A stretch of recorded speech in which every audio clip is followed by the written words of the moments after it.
Bom, outra fase que nós iremos falar agora é a distribuição.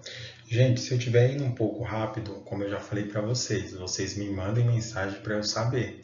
Porque às vezes eu estou indo tão rápido porque eu não quero deixar os vídeos tão longos, tá? Porque aí depois qualquer coisa, quando eu chamar vocês por videoconferência, a gente vai tirando essas dúvidas. Então, distribuição.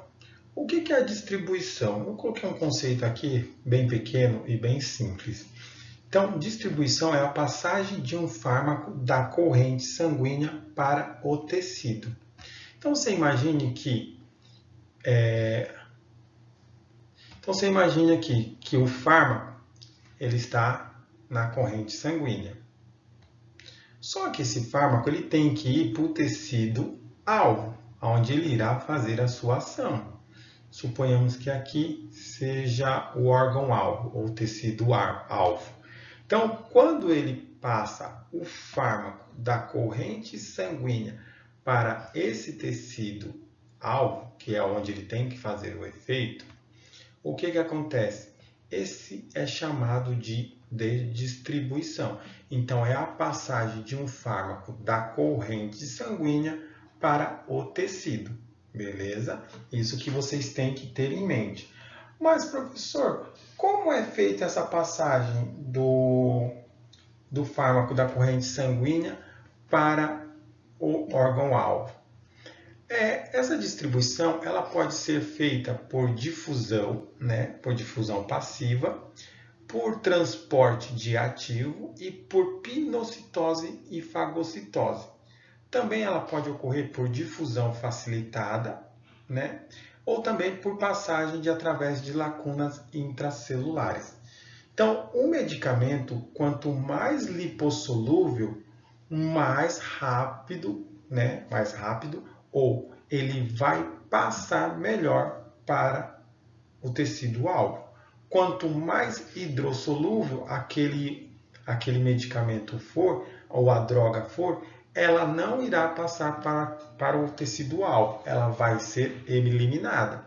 Então, isso que vocês têm que ter na cabeça de vocês. O medicamento, quanto mais lipossolúvel, ele vai passar mais rapidamente da corrente, ele vai ser distribuído mais rapidamente da corrente sanguínea para o tecido-alvo, né, para o tecido. Ou, se ele for hidrossolúvel, se o fármaco for hidrossolúvel, ele não irá passar da corrente sanguínea para o tecido. Esse fármaco que está na forma hidrossolúvel, ele vai ser eliminado. Então, a gente tem a difusão de droga, né, ou de fármaco na difusão passiva de drogas hidrossolúveis. Essa difusão ela vai apenas pegar as drogas hidrossolúveis, tá? Então, no caso aqui da difusão passiva, ela depende muito da parte do tamanho da molécula da droga, tá? Então, ela não vai depender do meio de transporte do fármaco, ela vai depender em grande parte do tamanho da molécula da droga. Se a droga for uma molécula pequena, hidrossolúvel, ela vai conseguir transportar rapidamente para fora, beleza? Você também tem a difusão passiva das drogas lipossolúveis, tá? Esse aqui é o principal mecanismo de transporte do fármaco, tá? Então, você tem que ter em mente que isso, a difusão passiva de droga lipossolúvel é o principal mecanismo de transporte do fármaco, beleza? Você tem o transporte ativo. Onde vai ocorrer o transporte ativo? Ele vai ocorrer entre membranas neuronais, células tubulares renais e hepatócitos, tá? A grande característica do transporte ativo é a seletividade e ele vai inibir a competitividade. Então, ele vai selecionar o que ele vai transportar, beleza? Temos também a pinocitose e a fagocitose. A pinocitose, o que ela vai fazer? Ela vai invaginar uma parte da membrana celular e o cerramento no interior da célula, de uma pequena vesícula contendo componente extracelular. Então, ela vai pegar aquela membrana e vai fagocitar. Tá? Temos também a difusão facilitada, que é o transporte medido por transportadores, no qual existe demanda de energia. Na difusão facilitada, você precisa de energia, tá? E temos também a passagem através de lacuna, que é feita nos capilares, fluxo maciço. Como que é feita essa passagem através de lacuna? Ela é feita através dos poros intracelular. Então, você vai ter poros na célula que vai permitir a passagem desse medicamento. Beleza? Isso eu não vou pedir muito na prova porque é muito complexo. Tá ok? Então, eu quero que vocês tenham em mente isso. Que distribuição nada mais é que a passagem de um fármaco da corrente sanguínea para os tecidos. Beleza? Bom, existem fatores que eles podem interferir na distribuição. Quais são esses fatores? A barreira celular, né?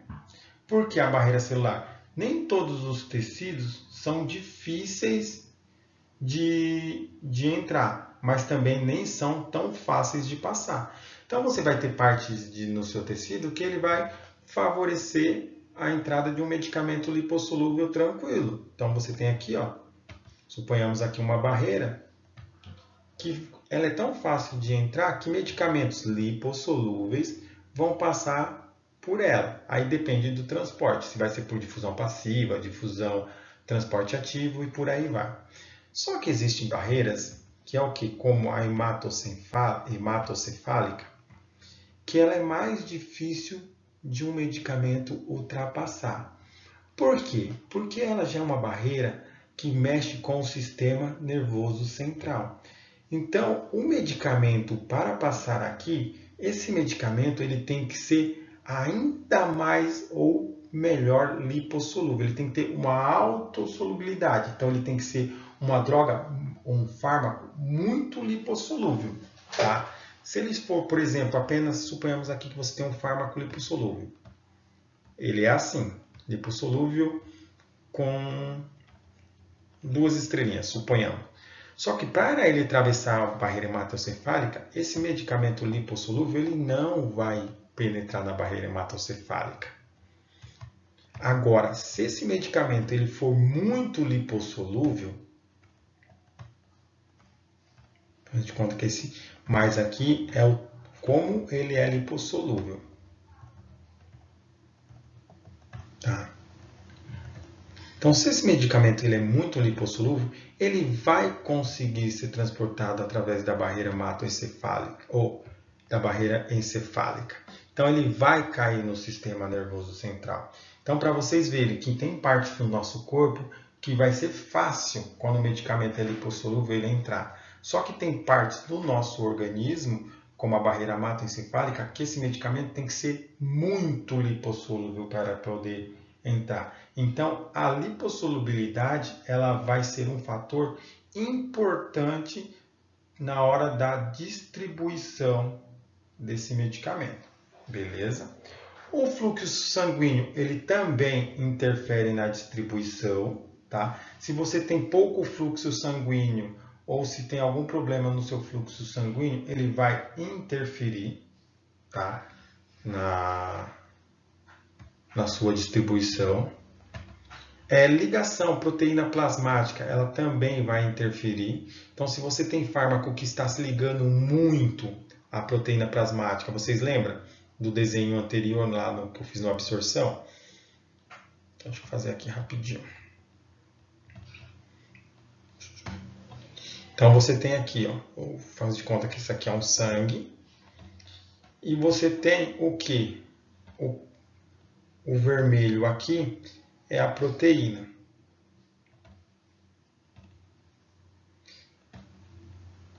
E um preto aqui, calma aí.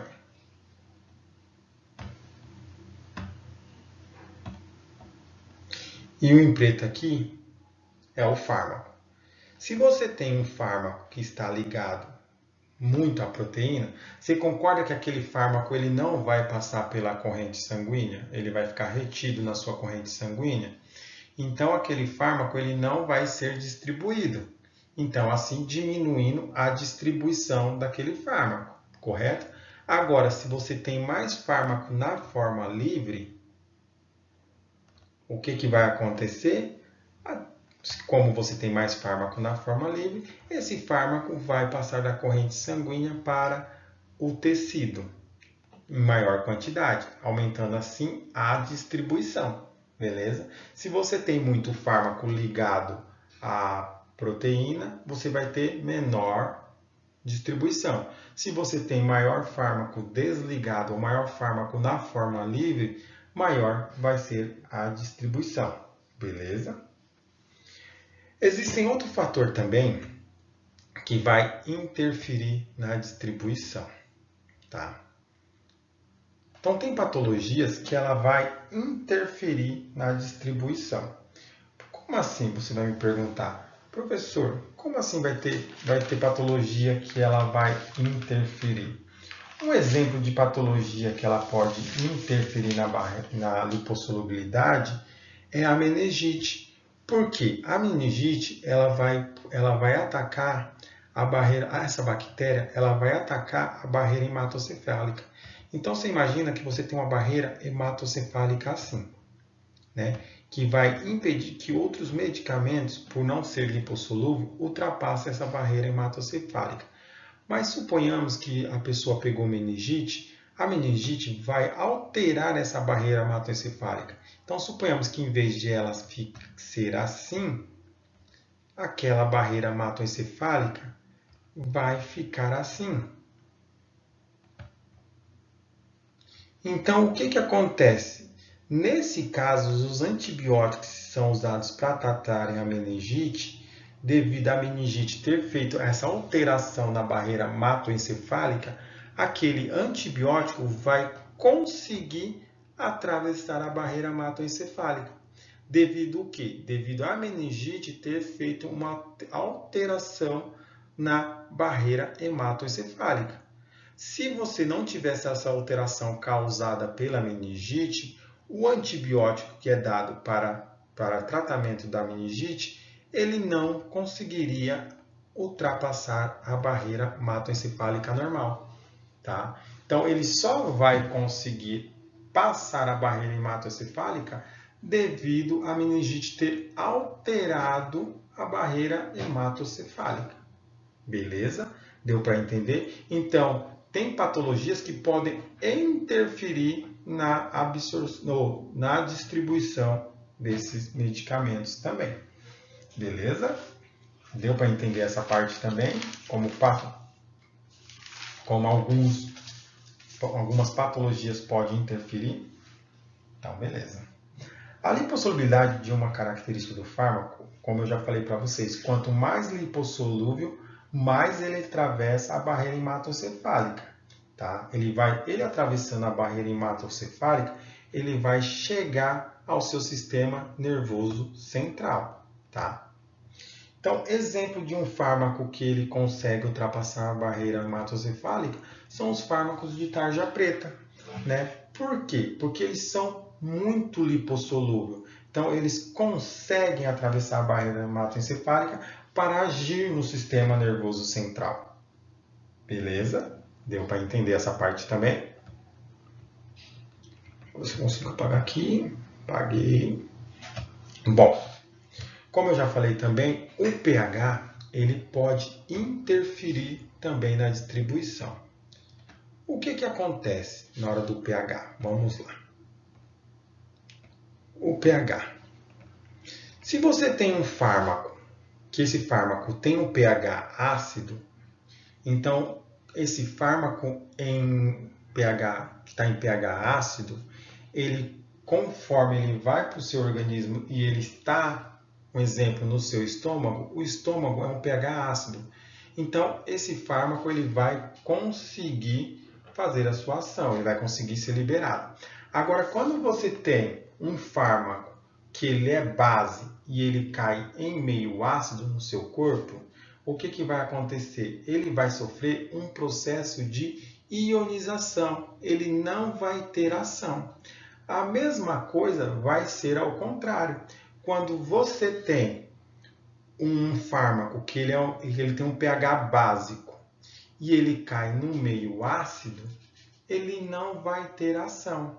Quando você tem um fármaco que ele tem um pH ácido e ele cai num meio básico, como por exemplo no seu intestino delgado, que ele é um pH básico, aquele fármaco vai também sofrer ionização e assim não fazendo a ação. Então, fármacos com pH ácido, eles têm que estar no meio ácido, né? Como por exemplo o estômago. Fármacos que sejam base, quando ele tem que estar em meio base também.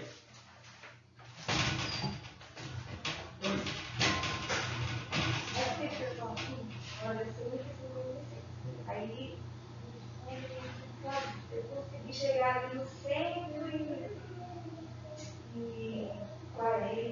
130 no máximo. Dá pra fazer tudo, porque você vai você vem ganhando, não dá pra fazer. Não, máximo você consegue 10%. Tá.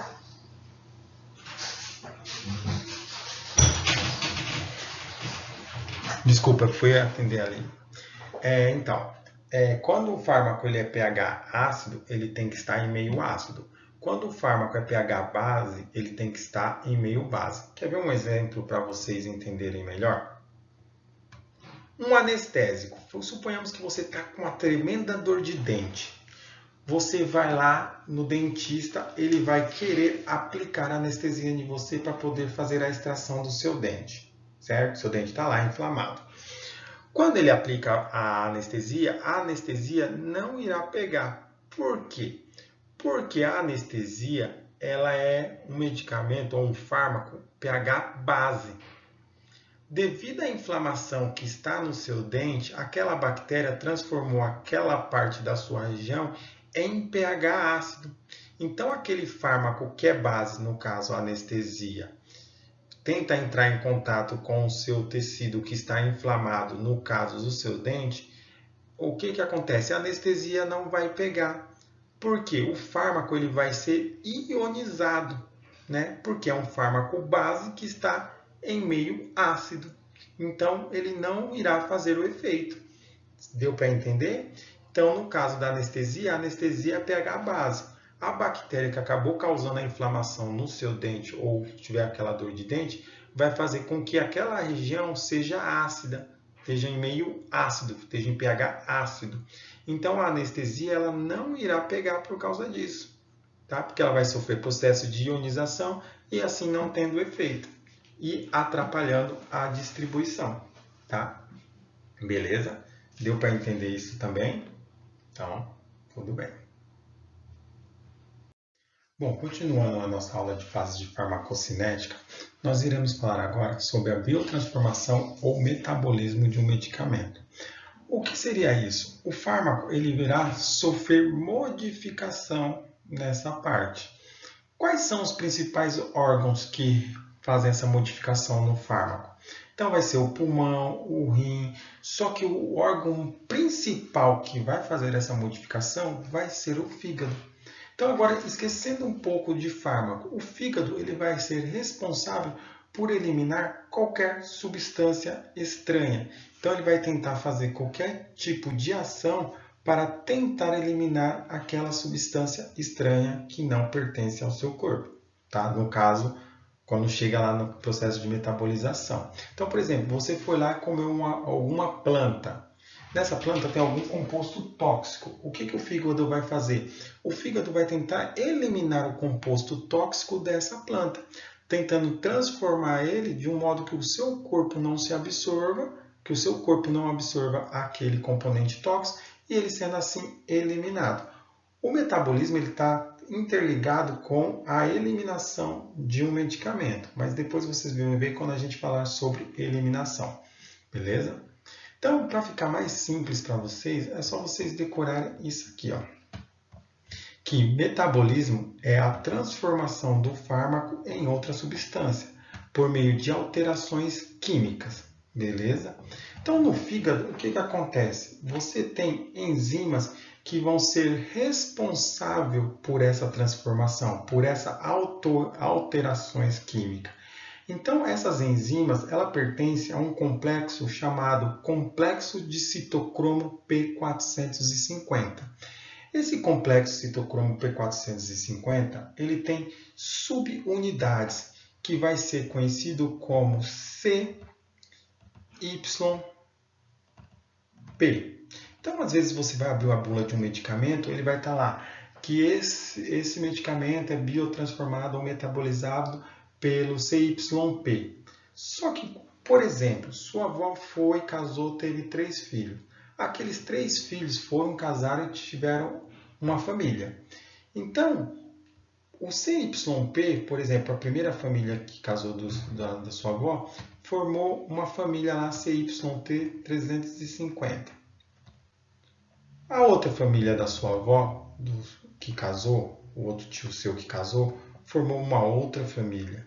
Então, o que acontece? Você vai ter várias famílias de enzima no fígado que vai ser responsável por essa biotransformação. Então, essas enzimas, elas vão ser, essas subunidades de família, ela vai ter uma sigla, vai ter um número que vai pertencer àquela família. Então, tem medicamentos que vai ser metabolizado por outra família. Então, às vezes, você vai abrir uma bula e vai estar lá, CY350. Então, quer dizer que aquele medicamento ele vai ser biotransformado ou metabolizado pela família de enzimas CY350. Ou você vai abrir um outro medicamento ou fármaco, vai estar lá na bula, CY250, quer dizer que aquele medicamento ele vai ser biotransformado ou metabolizado pela subunidade da família de enzimas 250. Beleza? Deu para entender essa parte? Então, no fígado, ele vai ter um complexo citocromo e nesse citocromo, no citocromo 450, ele vai ter subunidades de família. Então, essas subunidades sempre irão ser representadas pela sigla CYP e os números vão corresponder à família de enzimas que ele pertence. Beleza, gente? Deu para entender essa parte? Então, vou passar para a próxima. O metabolismo ele pode ser dividido em 2 fases, que é a fase 1 e a fase 2. Nós iremos ver agora a fase 1. O que acontece na fase 1? O fármaco ele pode ser metabolizado ou não. Na fase 1, o fármaco ele vai poder sofrer alteração ou não. Por exemplo, você tem um fármaco, ele passou no fígado, né? O fígado não metabolizou ele. Então, o que acontece com aquele fármaco? Se aquele fármaco estiver na forma inativa, como eu já falei para vocês, ou aquele fármaco estiver na porção hidrossolúvel, aquele fármaco ele pode não sofrer alteração, mas devido a ele estar hidrofílico,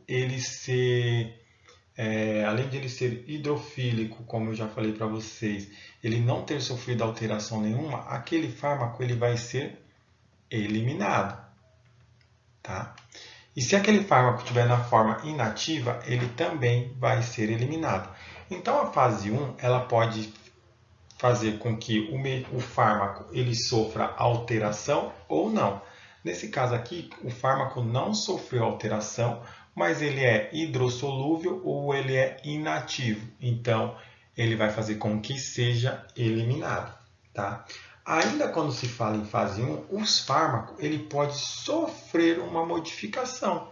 Então, por exemplo, você tem um fármaco assim, e na fase 1 ele acaba perdendo um pedaço da sua molécula, ficando um fármaco assim. Então, esse fármaco ele também vai ser eliminado, tá? Porque ele sofreu uma quebra, ele vai ser eliminado, tá ok?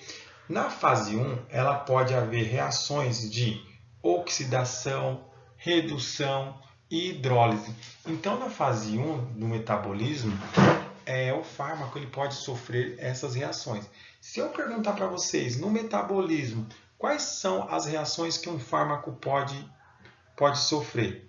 Na fase 1, ele pode sofrer oxidação, redução e hidrólise. Tá? Só lembrar isso já está ótimo.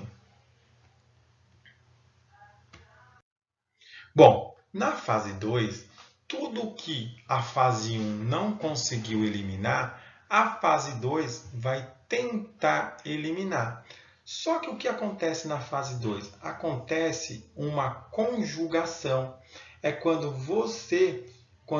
o fármaco ele reage com um conjugado e ele vai ser eliminado. Beleza?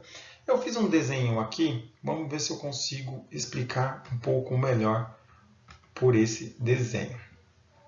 Tá?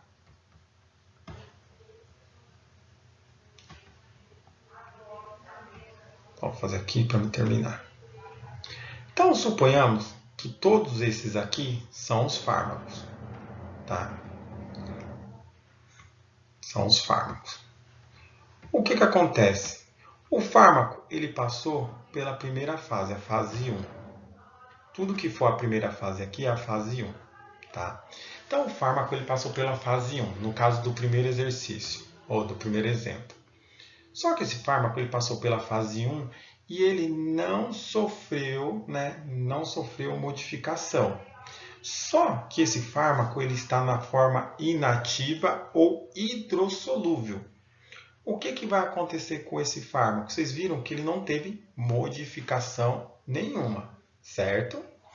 O que vai acontecer com esse fármaco? Devido a ele ser um fármaco hidrossolúvel, ele está na forma inativa, esse fármaco ele vai ser eliminado.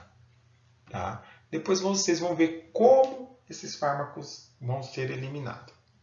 Beleza? Deu para entender aqui? Tá ok. Então, no exemplo 2, você tem o fármaco, né? Que ele está lá todo bonitinho na sua estrutura.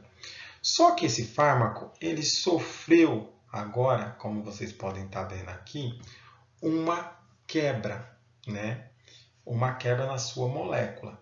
Então, esse fármaco, esse metabólico que foi gerado aqui, ele também vai ser eliminado, porque ele não vai conseguir, né, formar um fármaco ativo. Então, ele vai ser eliminado, o metabólico. Beleza? Quando se fala na fase 2, aqui, a segunda fase, vou colocar só 2 aqui para vocês entenderem. Na fase 2, o fármaco ele pode sofrer um conjugado. O que vai ser esse conjugado? O metabólico, né, no caso aqui que foi gerado, esse metabólico aqui, ele vai se unir a uma outra molécula, formando assim um conjugado. Tá? Só que quando ele sofre esse conjugado, ele também vai ser eliminado. Então, por exemplo, o que passou na fase 1 e não conseguiu ser eliminado, na fase 2 ele vai sofrer uma conjugação e vai ser eliminado. Então, na fase 1, como está aqui, a fase 1 pode sofrer oxidação, redução e hidrólise. O que não foi eliminado na fase 1, vai tentar ser eliminado na fase 2. Só que para ele ser eliminado na fase 2, ele tem que ter um conjugado. Então, aquela molécula do fármaco vai se conjugar com uma outra molécula para poder ser eliminado. Beleza? Deu para entender aqui? Então, tudo bem. Bom, temos a terceira fase. Esse de baixo que eu vou explicar depois. Temos a terceira fase. Essa terceira fase, ela também pode sofrer um conjugado. Uma molécula pode entrar aqui e esse fármaco vai ser eliminado também. Mas vocês viram que ele não houve alteração, né? Mas ele sofreu um conjugado. Então, ele vai ser eliminado também. Beleza? Deu para entender essa parte, né? Então, eu posso apagar aqui. Vou apagar para explicar a outra parte.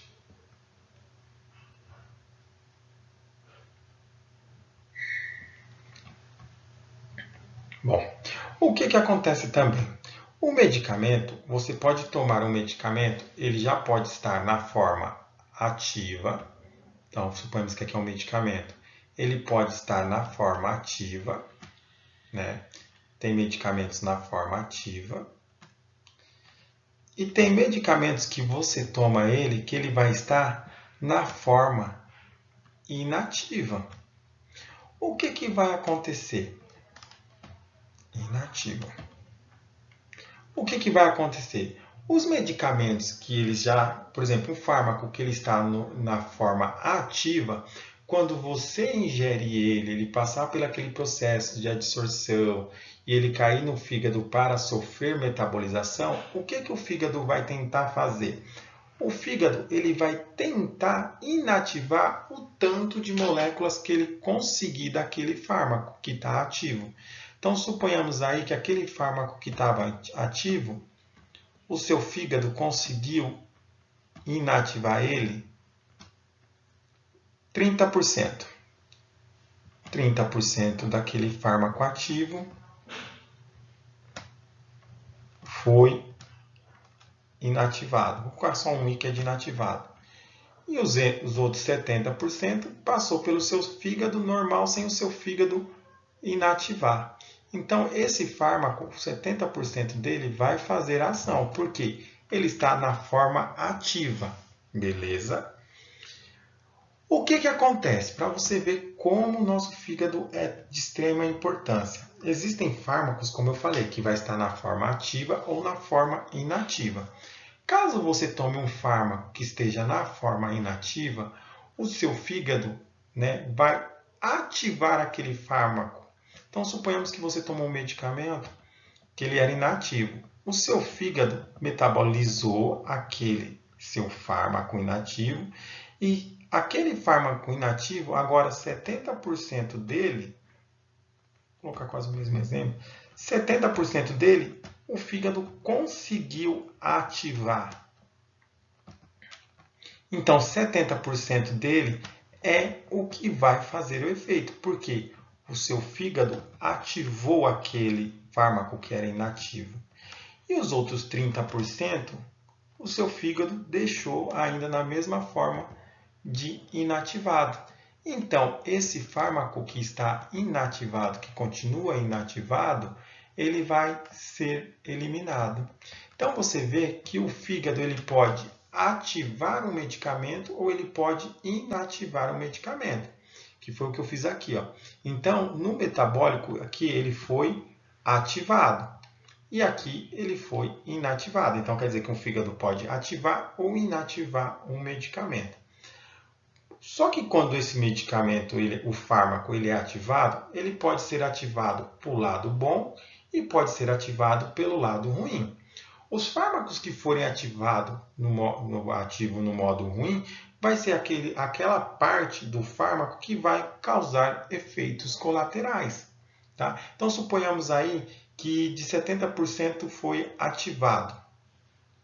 60% vai ser um fármaco ativo bom, que vai fazer o efeito terapêutico desejado, tal, tudo.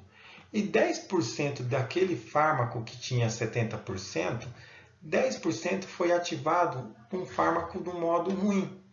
O que vai acontecer? Esses 10% do fármaco ativo ruim é o que vai causar o efeito colateral. Tá? Não vai ser o fármaco inativo. O fármaco inativo ele vai ser eliminado. Tá? Então, quando o seu fígado ele metaboliza, ele pode metabolizar o fármaco ativo no modo bom ou ele pode ativar um fármaco ativo no modo ruim. O que vai acontecer quando ele ativa no modo ruim? É o que vai causar o efeito colateral. Náusea, vômito, aqueles efeitos colaterais. Tá ok? Então, lembrando, fase 1, ela faz o quê? Ela faz a oxidação, redução e hidrólise, beleza? No conjugado, na fase 2, ela vai eliminar tudo que a fase 1 não conseguiu eliminar. Então, ela vai formar um conjugado e eliminando assim. Se eu perguntar qual é a diferença da fase 1 para a fase 2, a fase 1 ela vai eliminar, vai tentar eliminar os medicamentos hidrossolúveis e os medicamentos não ativos através de oxidação, redução e hidrólise. Já a fase 2, ela vai eliminar tudo que a fase 1 não eliminou, só que através de reação de conjugação. Fase 1 vai eliminar os fármacos que não estão ativos, né? Os fármacos que estão inativos, vai eliminar os fármacos na forma de reação de hidrólise, de oxidação e redução. Já a fase 2 vai eliminar todo o medicamento que estava inativo, que não for eliminado na fase 1 e vai ser eliminado na fase 2 através de reação de conjugação. Beleza? Deu para entender? E como vai ser eliminado esses medicamentos que não foram ativados, ou que estejam inativos, ou que estejam hidrossolúvel? Ele vai ser eliminado através de fezes, urina, suor, entre outros. Então, lembrando, fármaco ativo, ele vai ser o que vai ser aproveitado pelo nosso corpo. O fármaco ativo ele pode ser bom ou ruim. 60%, suponhamos aqui nesse caso, o fármaco ativo, quando ele é ativo bom, ele vai ser o que vai causar o efeito terapêutico. E quando uma pequena porcentagem daquele fármaco ativo for ruim, ele vai causar os efeitos colaterais. Beleza?